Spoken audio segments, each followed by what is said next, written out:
নমস্কার বন্ধুরা, জেনিসের কিচেনে আপনাদের সকলকে স্বাগত জানাই। আজ আমি আপনাদের সঙ্গে ছোলে ভাটুরের রেসিপি শেয়ার করব বলে চলে এসেছি। আপনারা ভিডিওটা দেখুন। যদি আপনাদের ভিডিওটা ভালো লেগে থাকে লাইক আর শেয়ার করে দেবেন। আর যদি আমার চ্যানেলে আপনারা নতুন বন্ধু হয়ে থাকে তাহলে চ্যানেলটিকে সাবস্ক্রাইব করে বেল আইকন অবশ্যই প্রেস করে দেবেন, যাতে যখনই আমি কোনো নতুন রেসিপি দেব তার নোটিফিকেশন আপনাদের কাছে চলে যাবে। ভাটুরার জন্য আমি নিয়েছি 2 কাপ ময়দা, হাফ কাপ সুজি, 1 টিস্পুন বেকিং সোডা, 1 কাপ ফ্যাটানো টক দই, টেস্টের অ্যাকর্ডিং চিনি নিয়েছি আর টেস্টের অ্যাকর্ডিং নুন নিয়েছি। এই রেসিপিটাতে আমি অলিভ অয়েলের ব্যবহার করব। একটা বোল নিয়ে নেব। বোলের মধ্যে আমি টক দইটা দিয়ে দেব, সুজি দিয়ে দেব আর বেকিং সোডা দিয়ে দেব।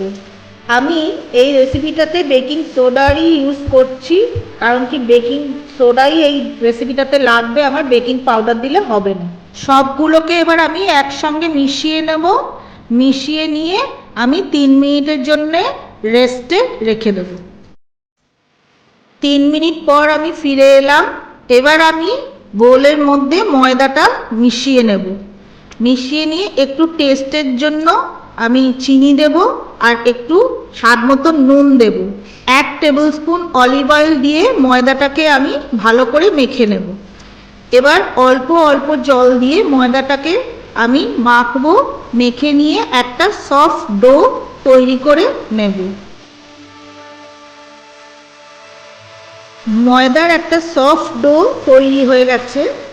এবার আমি হাতের মধ্যে একটু তেল নিয়ে ডোটাকে ভালো করে মাখিয়ে রাখবো। তেলটা মাখিয়ে রাখলে ভাটুরার ডোটা আরো সফট হয়। এবার আমি ডোটাকে আলাদা একটা বাটিতে 3 ঘন্টার জন্য ঢাকা দিয়ে রেখে দেব, যাতে ডোটা ভালোভাবে ফার্মেন্ট হয়। এবার আমি ভাটুরার জন্য ছোলা তৈরি করে নেব। আমি 2 কাপ কাবলি ছোলা ওভারনাইট সোক করে রেখে দিয়েছিলাম। এবার ছোলাগুলোকে সেদ্ধ করতে বসাবো। একটা ছোট সুতির কাপড়ের টুকরো নেব, তার মধ্যে দিয়ে দেব একটা ফাটিয়ে নেওয়া বড় এলাচ, 4টে ছোট এলাচ, 2টো দারচিনির টুকরো, 1 টিস্পুন চা পাতা দিয়ে আমি কাপড়টাকে ছোট্ট পোঁটলা করে বেঁধে নেব।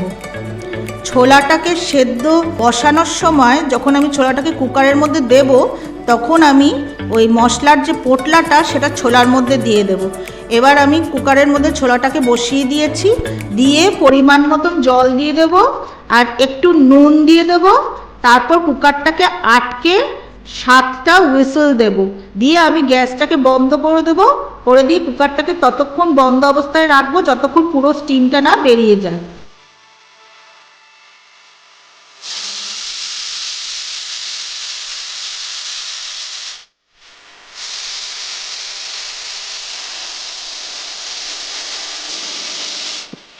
ভাটুরার জন্য ছোলা সেদ্ধ হয়ে গেছে। দেখুন বন্ধুরা, আমি এর চেয়ে বেশি ছোলা সেদ্ধ করব না। মশলার পোটলাটা আমি ছোলার মধ্যে থেকে বের করে ফেলে দিয়েছি। ছোলা বানানোর জন্য আমার যে ইনগ্রেডিয়েন্টস লাগবে সেগুলো হলো 4টে মিডিয়াম সাইজের টমেটো আমি পেস্ট করে রেখেছি, 1 টিস্পুন আদা আর 1 টিস্পুন রসুন আমি একসঙ্গে পেস্ট করে রেখেছি। 3টে মিডিয়াম সাইজের পেঁয়াজকে আমি খুব মিহি পেস্ট করিনি, একটু হালকা পেস্ট করে আমি রেখে দিয়েছি। আর 1 টেবিল স্পুন রোস্টেড কাসুরি মেথি আমি নিয়ে নিয়েছি।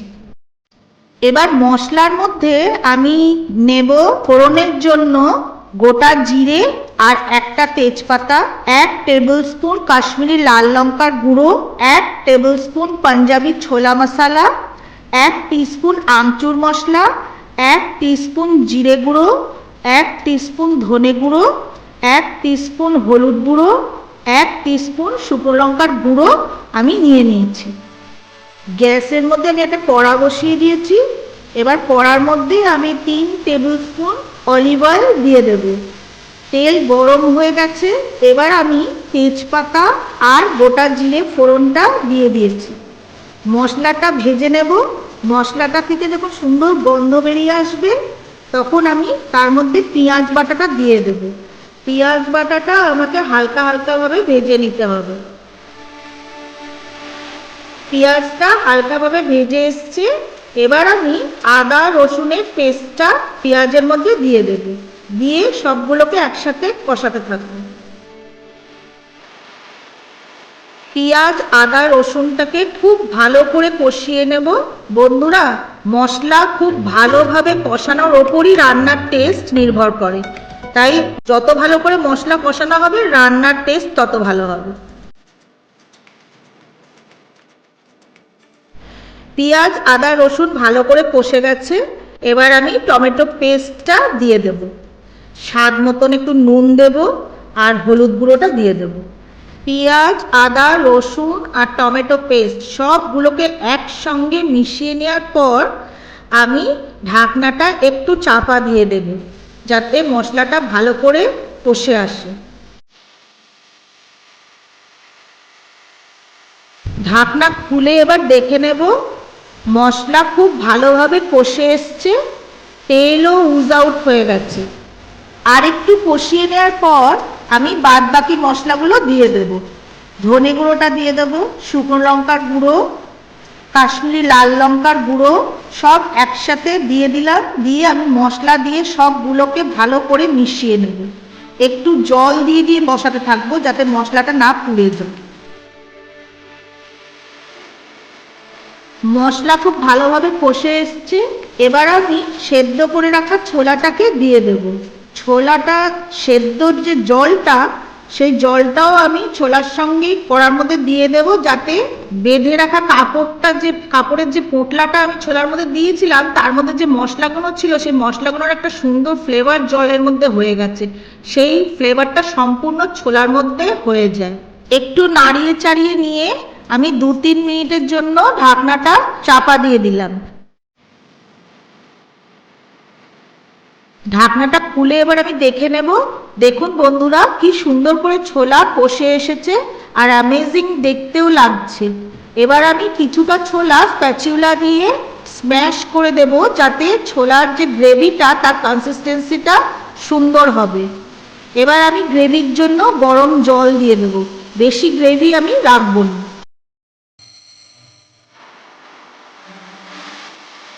এবার আমি ছোলার মধ্যে পাঞ্জাবি ছোলা মশলাটা দিয়ে দেব। এই পাঞ্জাবি ছোলা মশলাটা আমি বাড়িতেই বানিয়েছি। ছোলা মশলাতে কি কি ইনগ্রেডিয়েন্টস লেগেছে সেই ইনগ্রেডিয়েন্টসগুলো আমি আপনাদের ডেসক্রিপশন বক্সে দিয়ে দেব। 2 মিনিটের জন্য আমি ঢাকনাটা ঢাকা দিয়ে দেব।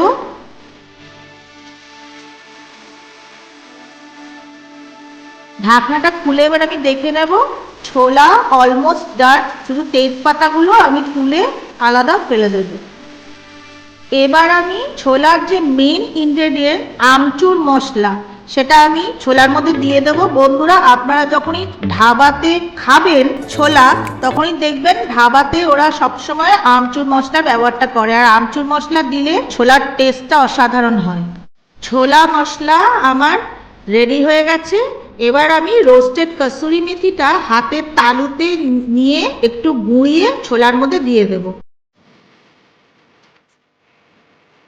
ছোলাটাকে ঢাকনা দিয়ে স্ট্যান্ডিং টাইমে রেখে দেব। আর ছোলাটার জন্যে আমি একটা তড়কা তৈরি করে নেব। গ্যাসে একটা তড়কা প্যান বসিয়ে দেবো, তাতে 2 টেবিল স্পুন ঘি দিয়ে দেব। ঘি গরম হলে আমি জুলিয়ান আদা দিয়ে দেব। আদাটা যখন ভেপে আসবে আর সুন্দর ফ্লেভার বেরোবে, তখন আমি গ্যাসটা অফ করে দেব আর ঘিয়ের মধ্যে একটু কাশ্মীরি লাল লঙ্কার গুঁড়ো দিয়ে সেটাকে আমি ছোলার মধ্যে ঢেলে দেব। আর সামান্য একটু কুচনো ধনে পাতাও আমি ছোলার মধ্যে দিয়ে দেব। তৈরি হয়ে গেছে ছোলা। এবার আমি ভাটুরাগুলোকে এক এক করে বানিয়ে নেব। ডোটাকে দেখে নেব, ডোটা ভাটুরা বানানোর জন্য একদম রেডি হয়ে গেছে। দেখুন বন্ধুরা, কি সুন্দর নরম ডো তৈরি হয়েছে। এবার আমি এই ডোটা থেকে বড় বড় করে লেচি কেটে নেব।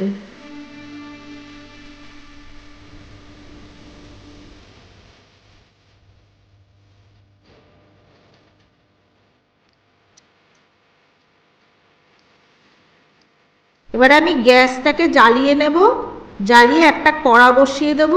কড়া বসিয়ে দিই, কড়ার মধ্যে ভাটুরা ভাজার জন্যে পরিমাণ মতন তেল দিয়ে দেব। তেলটাকে একটু চেক করে নেব যে গরম হয়েছে কিনা। তেল গরম হয়ে গেছে, এবার গ্যাসের ফ্লেমটাকে লো করে দিয়ে ভাটুরাগুলো আমি বেলে নেব। বন্ধুরা, আমাদের মনে রাখতে হবে যে ভাটুরা বেলার সময় গরম তেল দিয়ে বেলাই ভালো, কারণ তাতে বেলতেও সুবিধা হয় আর ভাটুরাগুলো ভালো ফোলে।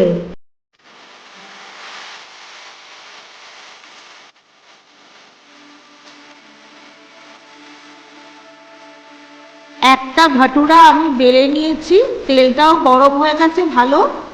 খুব সাবধানে আস্তে করে আমি একটা ভাটুরা তেলের মধ্যে দিয়ে দেব।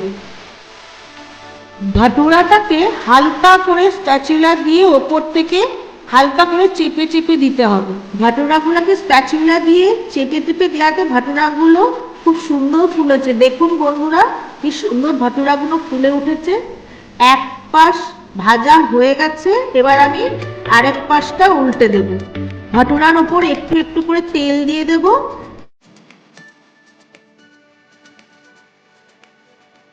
একটা ভাটুরা আমার ভাজা হয়ে গেছে, আমি ভাটুরাটাকে তুলে একটা কিচেন টাওয়েলের ওপর রেখে দেব।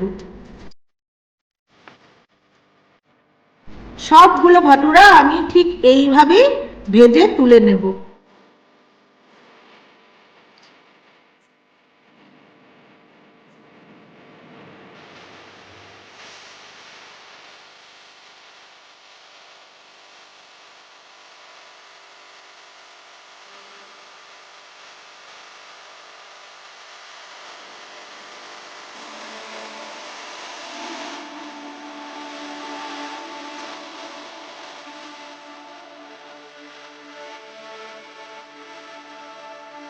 তৈরি হয়ে গেছে নর্থ ইন্ডিয়ান স্টাইলে ছোলে ভাটুরে। বন্ধুরা, আপনারা ভিডিওটা দেখুন, যেভাবে আমি ছোলে ভাটুরে বানালাম আপনারা বাড়িতে জাস্ট একবার ট্রাই করে বানিয়ে দেখুন, আপনাদের খুব ভালো লাগবে।